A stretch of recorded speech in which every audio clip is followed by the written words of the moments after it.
acılarla, cenklerle hem ölümlerle dolu geçmişlerine Gagauzlar dayanıklı hem sabırlı olup verilmemişler. Onların bir tek niyeti varmış. Evlatlarına yerleşik, serbest hem varlıklı bir köşe bırakma. Bu mirasın kol boylarından birbirine geçmesi de önemliydi belli ki. Bunun için tarihi, dili, dini hem adetleri sıkı sıkı bağlama lazımdı. Gagauzların son oturuşması oldu Besarabya'da, Bucak topraklarında. Burada onlar yerleştiler, köylerini düzdüler, hem yaşamak düzenini kurdular. Ama zaman zaman yapılan göçlerde kimi Gagauz toplulukları kaldılar yaşamaya başka yerlerde, başka devletlerde. Çoktan anam bıraktım evi, bir yıl ben görmedim seni. Yollar yollar çekti beni, unutmadım sözlerini. Gagauzlar 20. yüzyılın başlarında çeşitli sebeplerle ta Brezilya'ya kadar, Orta Asya'ya kadar çeşitli coğrafyalara da yayıldılar. Bugün Batı Avrupa'da da, Moskova'da da, birçok yerde, Kafkaslar'da da Gagauzlar özellikle son yıllarda iş bulmak için gitmişler ve oralarda çalışmaktadırlar. Artık sınırlar her tarafa açılınca Gagauzlar başka devletlerde kendilerine, ana topraklarına benzeyen yerleri hem insanları görünce köklerine, geçmişlerine daha da büyük meraklı göstermeye başlarlar. Tataryan toprağı hem de bizim Gagauz'un toprakları pek bir türlü. Hesap aldım hani yamaçlık, düzlük de biz orada gezir sansı bizim Gagauz'un yerinde. Ve ben öyle benim nesem hani Gagauzlar случайно bu toprakta konmamışlar. Orası da öyle, burası zaten bizim dadılı öyle yaşarmışlar. Orada şöyle bir büyük dereler hani var. Bizde o yok. Akalım hepsi insan işler güzel. İnce orada, ince biz bir iş hesap aldım hani ihtiyar adamların bizim dilimiz pek uyar. Pek çok uyar dilimiz. Tatarların Usluluk hem toprak sahibisi olmak için, uşaklarını bakabilmek için yer aramak zorunda kalan Gagauzların bir payı yaşarlar Brezilya'da, Rumanya'da, Rusya'nın çeşitli bölgelerinde, Bulgarya'da, Ukrayna'da, Grecya'da hem daha başka devletlerde de. Böylece Moldova ve Ukrayna'da 250 bin, Bulgaristan'da 150 bin, 400 bin, 100 bin de Yunanistan'da 500 bin Gagauz oldu. Bunun dışında diğer dağınık şekilde yaşayan 5-10 bin kadar Romanya Dobrucası'nda bir 10 bin kadar Rusya içlerinde yani Moskova güneyindeki vilayetlerde çalışmaya gidip yerleşen Gagauzlarla Kuzey Kafkasya'daki Gagauzlar ve Kazakistan'la Özbekistan ve Kırgızistan'a yerleştirilen Gagauzlar toplam 20 bin civarındadır.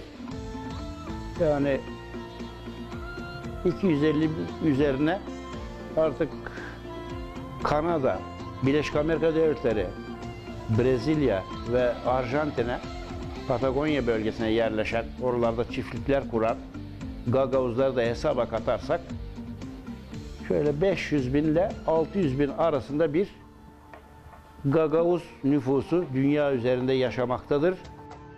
Gagauzlar ilk devletini Bulgarya'da kurdular. Orada büyünde korunmuş Gagauz köyleri var. Bugünkü gün ne söyleyeyim? Bulgaristan, Dobruca'da, Varna şehrin dolayında orada var bir iki Gagavuz köyü gösterirdi bir 8 bin Gagavuz hani yaşarlar. Romanya bugünkü gün göstermeyer bir de Gagavuz. Hepsi asimile oldu. Gagavuzlar. Ama Gagavuzlar korundu. De burayı geçtiğine. Teşinden sonra 200 yıldan ziyade nice Gagavuzlar geçtiler burayı Basaroba yerlerine, Bucak yerlerine. Burada Türkler yaşardı. Nogay kardeşler yaşardı. Nogaylar geçtiler Kırım tarafına, oraya yakın. Burayı onların yerlerine kondular Gagavuzlar. 1992 yılda yapılan insan sayısına göre Gagavuzlar yaşardılar Bulgarya'nın Mayhyer bölgesinde. Ama toplu olarak daha çok yerleşik Varna dolayında. Oraya girer Dobriç, Şumen, Silistra, Kavarna, Kiçova, General Kantarjeva, Balçık, Çervenci, Oreşek, Gülçedol, Bolgareva hem başka köylerde. Ben muhtar bu köyünün muhtarıyım.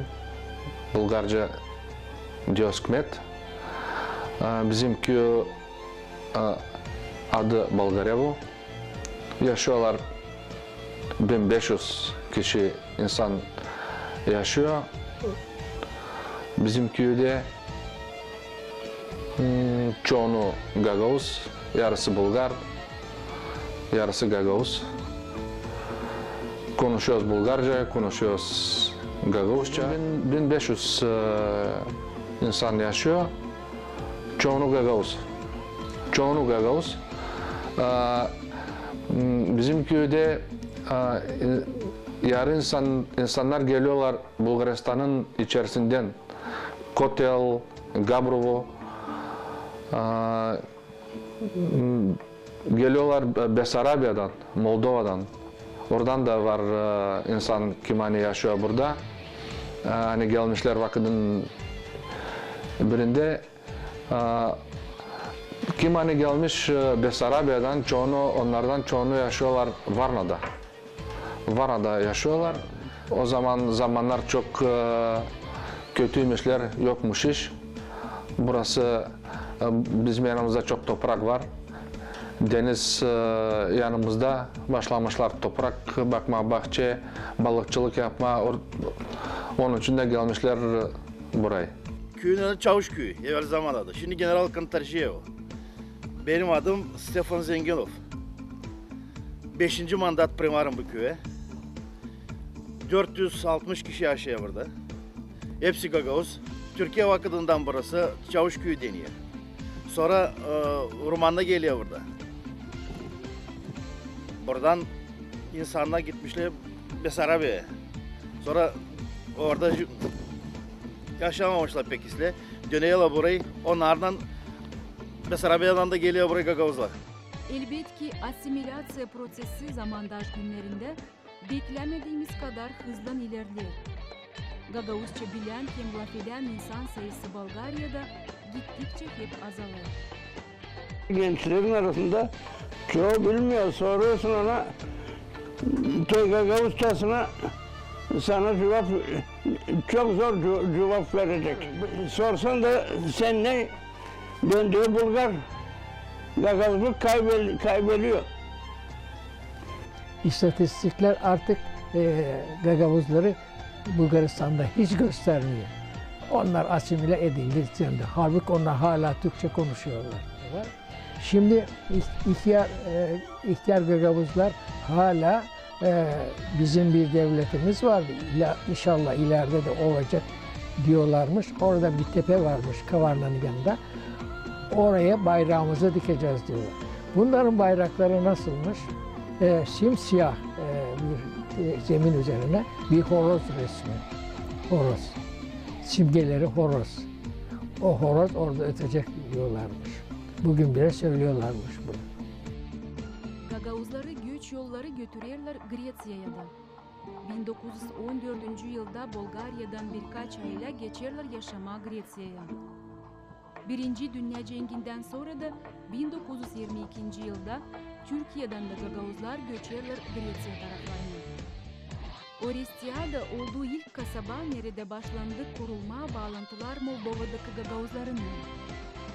Orestiada'da buluruz yüksek sosyal-ekonomika uğrunda yaşayan Gagavuzları. Orada büyünde korunur Gagavuz kültürası, folkloru. Orada yaşayan soydaşlar Gagavuz dilini artık kullanamayırlar. Gagauzca unutulur. Ama kendini Gagauz sayan insan çok sayıda var. Grecia Gagauzlarından çıktı çok kilise hizmetçileri. Papaz Papa Antonios pek bilir Gagauzların tarihini, dostlaşır Gagauz papazlarından da. Oradaki soydaşlarımız bağlantıları Gagauzların küçük devletinden kavileştirmeye çalışırlar. Zaman zaman grup olarak hem Gagauzya'dan hem Grecia'dan Gagauzlar toplantılara hem başka gezi programalarına katılırlar. Birbirine misafirliğe giderler. Ben mahsus aldım kendi uşaklarım. Benim 3 çocuğum, bir kızım. Geçtim o taraflardan, uğradım o Gagauz köylerine. Geçtim Zihna'dan. Adamlar Gagauz dilini unuttu. Kendine Gagauz derler ama kendi dilini unuttu. Halk olarak kendine Yunan derler. Toplandı, çok garizan toplandı. Açık öğrendiler. Yani ben Gagauz geldim Besarabya'dan. Oturduk ama ortak dilimiz ne Gagauz ne de Grek dili. Aralığında bir garizan çıktı, hangisi Nemcoyca bilirdi. Benim de Nemcoycam vardı, ortak dilimiz aramızda Nemcoyca oldu. Böyle buluştuk, böyle gezdik. Gagauzya'dan sonra ikinci yer nerede kompakt olarak yaşarlar Gagauzlar sayılır Ukrayna. 1991 yılda Moldova hem Ukrayna bağımsızlıklarını bildirince bu devletler arasında sınır yenilendi. Böylece 9 Gagauz köyü ofisal olarak kaldılar Ukrayna'da. Gidiş geliş iki tarafa da pasportlara göre gerçekleşmeye başladı. Ta 1780'ci yıllarda açan dalga dalga göç etmişler Balkanlardan Bucak'a, Besarabya ya da Bucak bölgesine. Onlar yerleşmişler Kerbucak'ta. Bir Bucak'ın kısmı, küçücük bir kısmı işte Odessa taraflarında, İzmail bölgesinde, Bolgrad bölgesinde, Kiliye, Reni taraflarında kalarken bir büyük kısmı da kalmış bugünkü Moldova topraklarında. Bizi yıllarca hep sınır bölmüş ama biz birbirimizi hiç bölmedik. Açan kuruldu bilirsiniz eski Sovyet Birliği içinde Moldova Respublikası hem de Ukrayna Respublikası.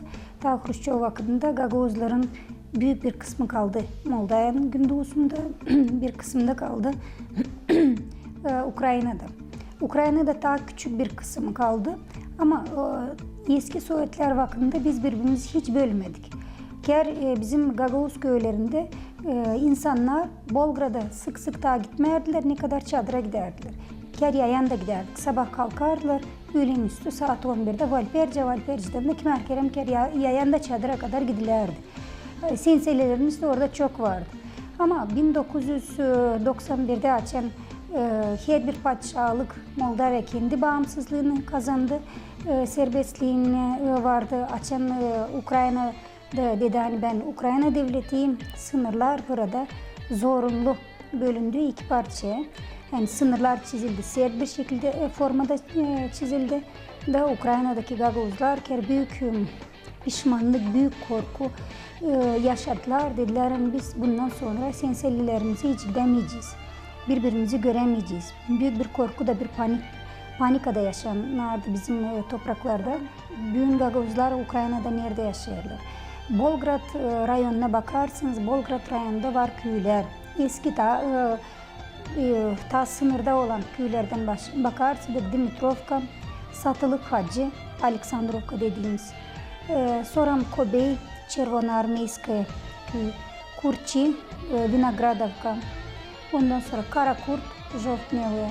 Bu köylerde Gagauzlar toplu yaşıyorlar. Hem ta yaşıyorlar, Tabaki'de de var. Sonra var Büyünen Bolgrad rayonunda. Büyünde Reni'de var. Reni'nin Balboka köyü, Kotlavina köyünde. Kiliye'de var, Kiliye rayonunda var. Kiliye'de Eski Troyan'da var. Bir de Yeniköy'de de var. Novoselovka Tatarpınar rayonunda da var. Kisiliye'de var. Sonra biz Pındıklı köylerine de deriz. Sonra Krasnaya'da var. Novoselovka köylerinde var. Birçok öbür köylerde var ama parça parça öyle toplu nasıl ki bizim sıraladığım ki bu 9 köyde öyle yaşamıyorlar. Kim daha sonra göç etmiş orada öyle yaşıyorlar. Gagavuzların geçmişini araştırarken ortaya daha bir önemli faktör çıkıyor. Hesaba alarken bölgede kullanıldığı ana dili, ruh inancını, adetleri, karşılaşırız mana gösteren toponimlerden hem elbet ki bu sırada insanlara verilen adlarla hem soyadlarla. Bizim Gagavuzlarda şimdi var 3 türlü soyad. Diyelim bol bizim aramızda Kolevla, Songrovla, Todorovla. O belli Gagavuzlar hangisler yaşardı, komşuluk ederdi Bulgarlarla. İlişkiler vardı, kültüre alındı Bulgarlardan bu soyadlar.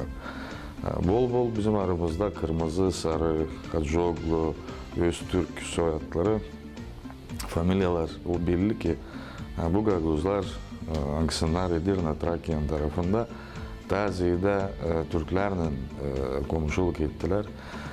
Bir boyda bizim Gagavuzlar diyelim Garzanlar, Arfanoslar, Trandafiller, Stamatlar, Mavrodiler. Bu Gagavuzlar kim Greklerle komşuluk etti ve ondan dolayı buraya Besarabya geldi Severna Grecia. Dillerine hem kültürasına bağlılık Gagavuzların önemli karakter özelliklerinden biri olmuş her bir dönemde. Ana dilinde laf etmeye, yazma, onu ilerletmeye deni çok mukayyet olmuşlar. Pek çok tarihçi, piyetçi, yazıcı, kültür adamı yetiştirmişler, yaratma kurmuşlar. Adım adım ilerlerken insanlar anlayırlar hani kendi adetlerini, becermeklerini hem iç ruh varlıklarını, angılarını taşıyırlar bunca vakit boydan boya lazım döşemeye sayfalara, toplama akiyatlara, dini bu parçaların birleşmesinden oluşur folklor zenginliği, angısı mutlaka lazım korunsun. Bir yeni pınar, o pınarın boyundaki bir güzel kız oturmuş. Yaşlı insanların kullandığı dil pek zengin. Yazma hem okuma bilmeyen maniler, manalı hem içinde süjet taşıyan manileri hem türküleri çalar. Allah'tan sana uzun ömürler, Allah'tan sana uzun ömürler.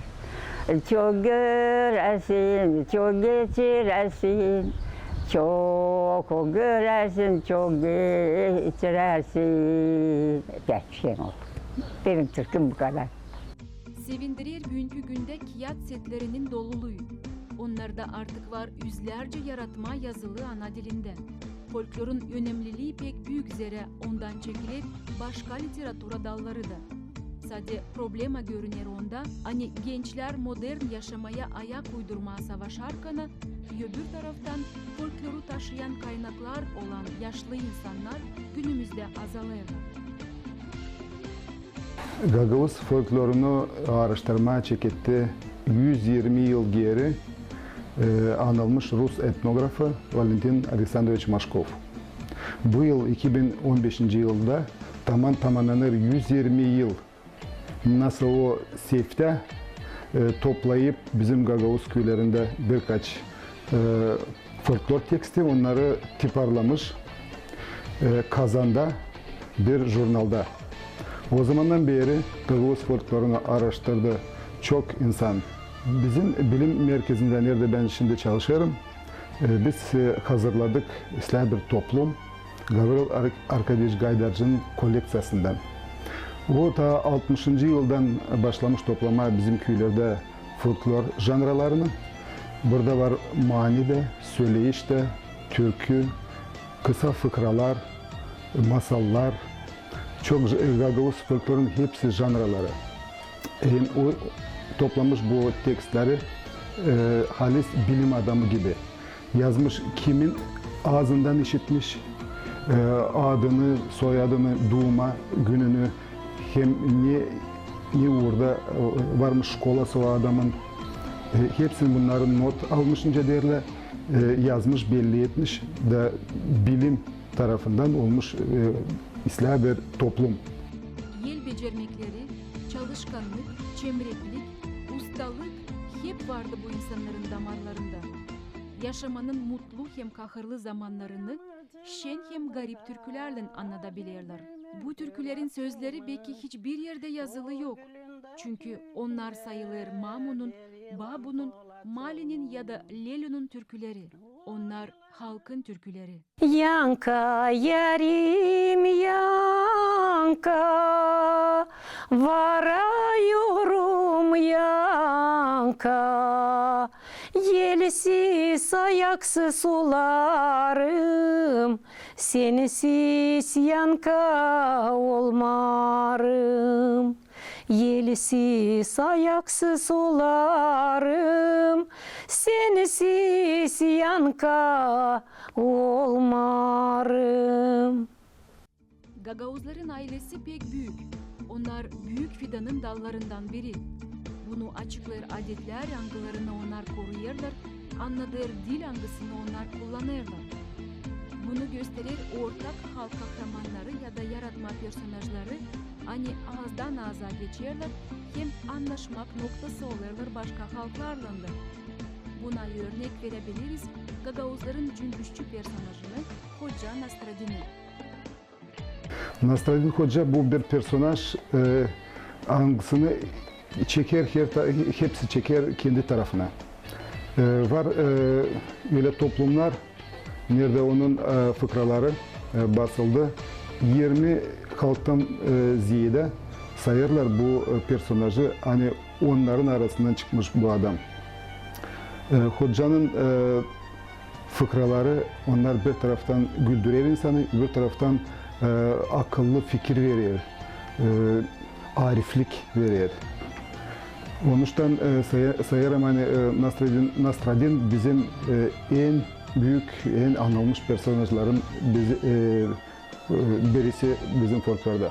Nasradin Hoca'nın şakaları, onlar ince derler hepsinin cebinde lazım olsun. Niçin biz açan yaşarız, yaparız türlü işler, gelir öyle sıkıntılı momentler, vakitler açan lazım biraz insanı güldürmeye, sevindirmeye, biraz rahatlansın insan. O zaman biz kullanırız Nasradin'in şakalarını, fıkralarını.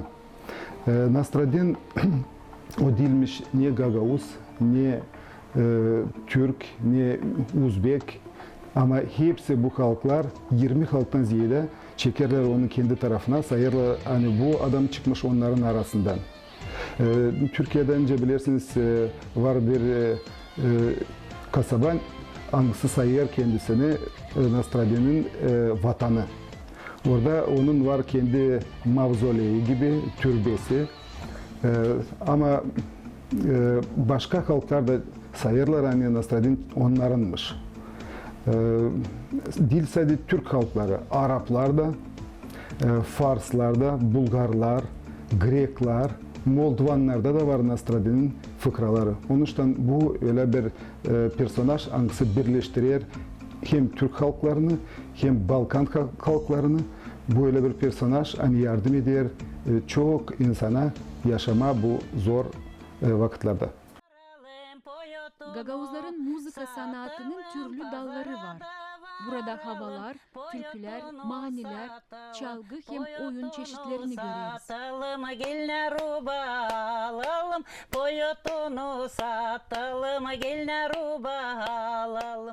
Gagauzların halk müzika kulturası profesyonel uğurda başlar kendini belli etmeye 1970-80. yıllarda.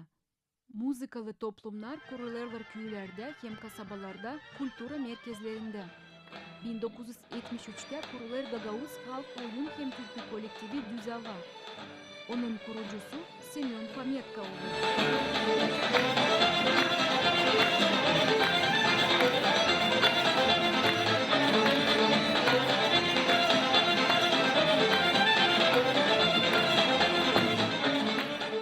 Dikerler kostümleri, toplarlar halk içinden türkü motiflerini, sözlerini, oyunları.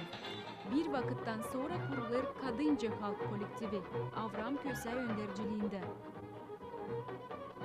Bu gruppalar hem daha sonra kurulanlar da yıllardır tanıdırlar Gagavuzların kültüre varlığını.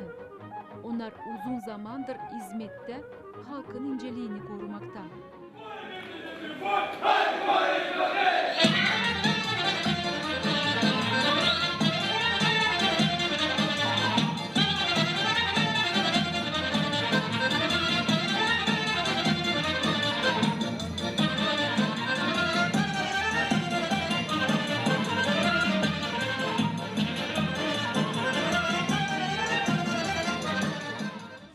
Folklorla bir yanda arenaya başlayıp çıkma pop uğrunda yaradanlardı. Dop dolu salonları toplayıp konsertler, yarışmalar, angılarına katılırlar. İlk sırada Fyodor Rodionov hem gruppa Serin, İlya Filev hem Bucak, Pyotr Pavlioglu hem Ayna, Mikhail Kulev hem Çayır, hem daha çok başka türkücülerle oyuncular. Tarafı altın bucak, bereket zengin yabak. 70. 80. yıllarda kompozitör Mikhail Kolsa hazırladı hor için vokal müzika yaratmalarını Gagavuz tematikasında.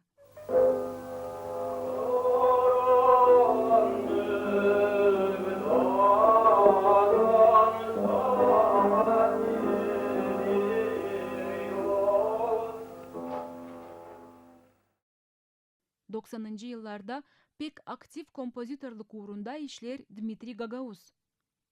Ayrı yeri kaplar Gagavuzların müzika dünyasında bugünkü günde dünyaca anılmış opera türkücüsü Stepan Kurudimov. Onun sesi duygulandırır, insanların can yerlerini sancıladır. Çünkü o seste Gagavuzların geçmişi işitilir. O çaldığını yaşar, seslendirir kâr öyle nice işitmiş ihtiyarlardan. Onu duyacaksın. Buradan o duygu yoksa o halkımız ölmüş. Havaların aranjировка hem değişiklik işlerini pek dikkatli yapar. Bülbül sesli Stepan Kurudimov halkın karşısına çıkar 80. 90. yıllarda da.